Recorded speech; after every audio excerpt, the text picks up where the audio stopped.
Sigurado ba kayo rito? Tanong ni Mara habang nakatingin sa lumang bilog na salamin na nakapatong sa gitna ng mesa. Gabi ng Sabado, at naroon sila sa lumang bahay ng lola ni Rico, isang bahay na matagal nang walang nakatira. Ano ka ba? Para laro lang to, sagot ni Rico sabay abot ng kandila. Kasama nila si Leah, na tahimik lang pero halatang kinakabahan. Umupo silang tatlo sa paligid ng mesa. Pinatay ni Rico ang ilaw at ang liwanag ng kandila lang ang nagsilbing gabay. Naramdaman ni Mara ang malamig na hangin kahit sarado ang mga bintana. Okay, sabi ni Rico. Ilagay natin ang daliri sa baso. Huwag aalis hanggat hindi ako nagsasabi. Spirit of the glass, may naririnig ba kami?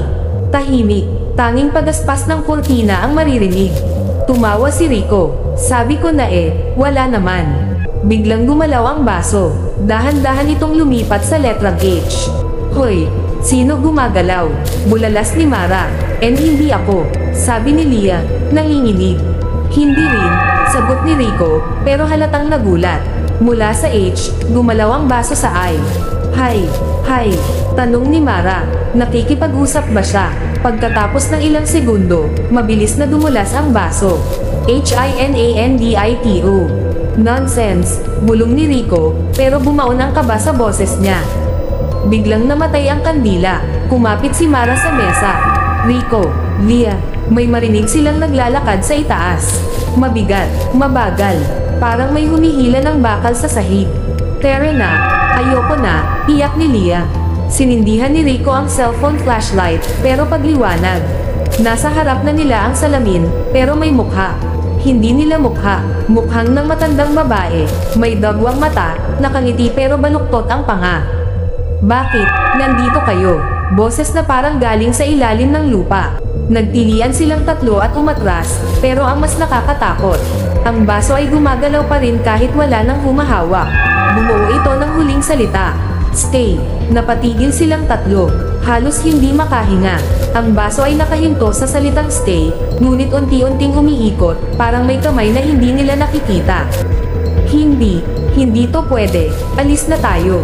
Sigaw ni Leah, nanginginig ang tuhod. Pero bago pa sila makatayo, kumalabog ang sahig sa itaas. Isang tunog na parang may nahulog na aparador, o isang bangkay. Sumigaw si Mara. Rico, ano yan?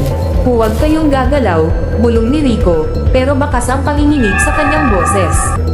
Narinig nila ang paggasgas ng bakal sa sahig, papalapit ng papalapit sa hagdan. Nanginginig ang liwanag ng cellphone flashlight ni Rico. Habang unti-unti itong nahihina, nakita nilang gumalaw ulit ang baso. Pero ngayon, wala nang board sa ilalim. Nakapaloob ang baso sa hangin, dahan-daang tumataas. Mara, Leah, tumatakbo ba tayo o? Hindi natapos ni Rico ang sasabihin. Pagdagandong, may bumaba mula sa hagdan. Isang taong hindi tao, isang matandang babae, ang mukha mismo na nakita nila sa salamin. Ngayon ay nasa kanilang likuran, nakasabit ang panga, nakalaylay ang balat, at umaagos ang pulang likido mula sa mata. Bakit? Umalis kayo. Ngunit ang tinig ay hindi mula sa bibig ng matanda. Ito'y sabay-sabay na lumabas sa mga dingding, sahig, at kisame. Rico, takbo, sigaw ni Mara. Tumakbo sila palabas ng kwarto, ngunit pagdating nila sa pasilyo, ang pinto palabas ay wala na. Isang makapal na dilim lang ang pumalit, parang usok na humaharang sa daan. Nasaan yung pinto? Kanina nandito lang, iyak ni Leah. Sa likuran nila, ang matandang espiritu ay papalapit. Hindi naglalakad, dumudulas sa hangin, bitbit ang baso sa ere, at biglang mamulong. Kayo ang pumili, kayo ang tumawag, manatili. Nang akmang hawakan sila ng espiritu, may narinig silang napakalakas na pagbasag. Ang salamin sa mesa, at doon sila nagising. Tatlo silang magkakatabi sa sahig ng lumang bahay. Umaga na, may liwanag ng araw sa bintana. Anong nangyari? Bulong ni Mara. Wala ang baso, wala ang board, walang bakas ng matanda, parang panaginip. Tumayo si Rico at huminga ng malalim. Sabi ko na di toto. Ngunit natigil siya nang mapatingin sa sahig. Sa mismong tinatatayuan nila, may nakapaskil sa alikabok, stay, at tatlong bakas ng paa. Papasok, hindi palabas ng bahay. Nang lumabas sila, biglang sumara ang pinto sa likod nila ng malakas. Pagtingin nila, may refleksyon sa basag na bintana. Ang matandang nakangiti, may dagwang mata, at ngayon, tumapawid.